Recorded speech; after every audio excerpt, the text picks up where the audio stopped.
μοίρωσαν τις γνώσεις τους, μοιράστηκαν την αγάπη τους για τη φύση, συνεργάστηκαν με μεράκι για να δημιουργήσουν ένα ακόμη βρώσιμο δάσος, αυτή τη φορά στην περιοχή της Πιερίας. Το Παγκόσμιο Κίνημα των Βρώσιμων Δασών έφερε στην Ελλάδα ο μη κερδοσκοπικός οργανισμός Νότιος Έλλας. Τα μέλη του ταξίδεψαν από τη Νότια Πελοπόννησο στους πρόποδες του Ολύμπου, στον οικισμό Λαγοράχη και μοίησαν εθελοντές στα μυστικά της δημιουργίας ενός λαχανόκηπου μέσα στο δάσος.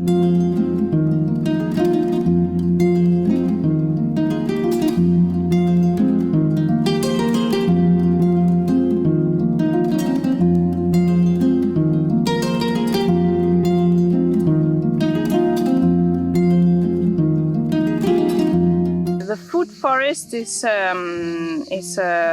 a method that we use to cultivate vegetables and fruits and legumes and to cover our food needs while mimicking at the same time the forest system. So we plant in different layers. We don't plant just in one layer like it's very used to in monoculture. And we mimic a forest system where we also have support species. We plant some biodiversity for wild animals that can support the system. But at the same time, also it's a way for us to reconnect with nature by observing what is happening in a food forest, what is happening in a forest-like system, how are the elements interacting with each other.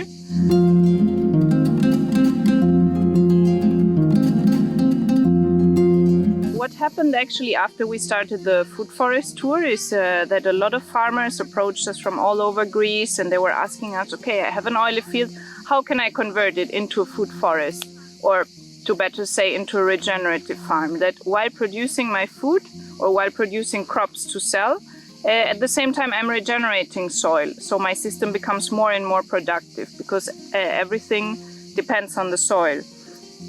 So we started developing this program where we create 6 pilot farms all over Greece that take the most widespread cultivations in Greece like olives, grapes, chickpeas and leguminous, vegetables.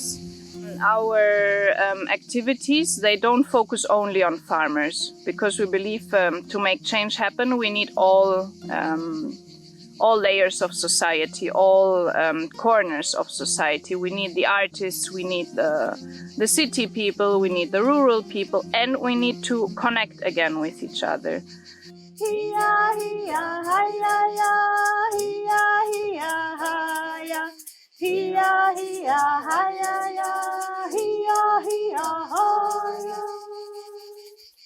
Και κάπως έτσι περνούσαν οι μέρες στο Ινδιάνικο χωριό. Ένας χωριανός δεν πήγαινε καμιά φορά στο χωράφι. Μόνο πήγαινε, λέει, κάθε μέρα μοναχός του πάνω σε μια πλαγιά στο βουνό και φύτευε δέντρα, φύτευε δέντρα, φύτευε δέντρα.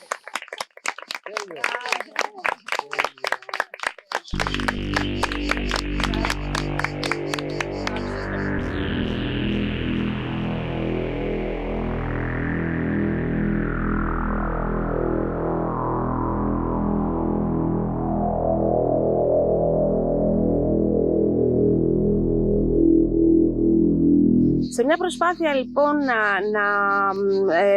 να συνδεθούμε με τις ποιότητες του δάσους, τις ρίζες, ποια είναι η γείωσή μας, ποιος είναι ο ανώτερος εαυτός μας, η ανάπτυξή μας που κοιτάει προς τα πάνω, θεωρούμε πάρα πολύ σημαντικό, ειδικά μετά την πανδημία, κατά τη διάρκεια της πανδημίας, να βγάλουμε το θέατρο έξω από τους 4 τοίχους, να βγει στη φύση και να αλληλεπιδράσει παίρνοντας μαθήματα από αυτό που συμβαίνει στο φυσικό περιβάλλον. Να φύγει λίγο από τον αστικό ιστό και να έρθει να αναπνεύσει στη φύση.